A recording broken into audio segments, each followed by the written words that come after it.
Some of my guys out here who are separated, like, yo, get back in your house. If you're not in the house, who's in the house?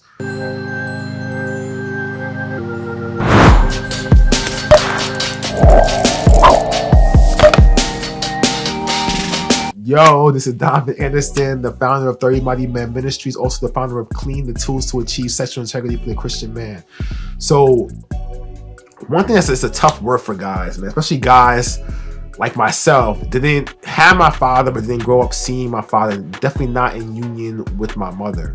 And a lot of men out here are not growing up with their fathers, growing up with their mothers only, are not seeing their father, are not coming from two-parent household. Some even worse, they're growing up in, without a father or mother, right? So this is the reality that we live in. This is the consequence of sin, right? And still, if you're a man and you have a wife and you have children, you are the head of the household, yo. That is your responsibility. I know it's tough. You're like, man, like, why? Why is all on me? Why can't be da-da-da-da? That's what the word lay out, yo. Look, I argue with God about that joy. That's what it is. That's what it is. You have to be like, that's the gift and the curse, maybe, if you want to take it, that's been bestowed upon you. That's your responsibility. It's to lead your household. Lead yourself first to be in alignment with God so that God can lead you. Christ can be your metric that leads you.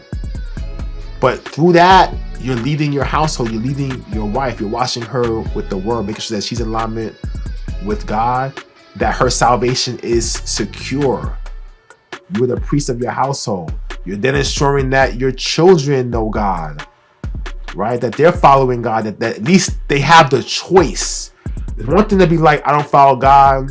You didn't have a choice, like nobody taught you, so you just don't follow, right? And the child still has to make that choice for themselves.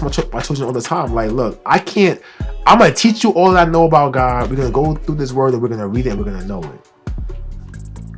If you choose, your choice to do it is on you. It's not me. I did my part. My part is to implant the word. And prayerfully, when that seed, I pray every day like that seed gets planted and it takes root in them. That they can't stray far because it's rooted in them. That when I have them memorize scripture and recite scripture to me, that scripture becomes so implanted in their body, it gets etched on their hearts, right? That there's no scrubbing, there's no sin that can remove it from them. But your responsibility as the head of your household, you are responsible for your household. Responsible for caring for your wife and your children as it relates to their salvation. That's your first and primary responsibility, is their salvation. To make sure that they know Christ so that they will be saved. That's your key responsibility. Everything else comes after that. What does that mean for you as well? That means that as the head of the household, when you're in prayer, praying for yourself, you should be covering your wife in prayer. You should be covering your children in prayer. That's your responsibility, to cover them. If you're not praying nightly for yourself, you should be praying nightly for yourself, daily for yourself, continuously for yourself, but also for your wife, for your children. You should be covering them. Whether you learned it or not, you may not have come from a two-parent household, so you never saw it. You may have come from a two-parent household where your family didn't know Christ, didn't follow Christ. Or you may have come from one where they knew but didn't really practice. I don't know. But that's your responsibility as a man, as your head of the household, is to cover your household. Some of my guys out here who are separated, like, yo, get back in your house. If you're not in the house, who's in the house? Who's covering your household? And even if you're going through a divorce or separation, until that day comes, when that fully happens, you're responsible for your wife, your children. You should be still praying for them. Even in the midst of the chaos and the turmoil, you should be covering your wife. That is your responsibility. Make sure that even in the midst of that, if that happens where you're divorced, you get separated, like, to leave that situation blameless, to do all that you can to have your marriage, to save your marriage. You and God know. He knows your heart. He knows that if you did all that you could to do that, that's your responsibility. I know it's tough. I know you think, oh man, I'm gotta be all this. I was born a man. I gotta do this thing. Yo, I don't know, bro. That's what it is. That's what it is. You are the head.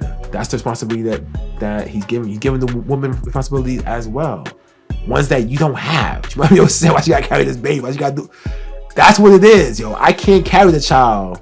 I can't carry. Even if I wanted to, I couldn't carry the child for my wife. I'm not built to do it.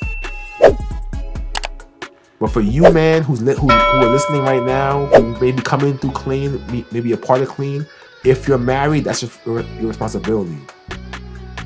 You have a girlfriend, that's not your responsibility. You know what I'm saying? Like, you know what? That it's your girlfriend, whatever you will call that. Until she's your wife, that's not your responsibility. But when she's your wife, though, you are responsible. Alright? And as always, man, this is not for me to be seen, but for you to be encouraged. To God be the glory. Peace.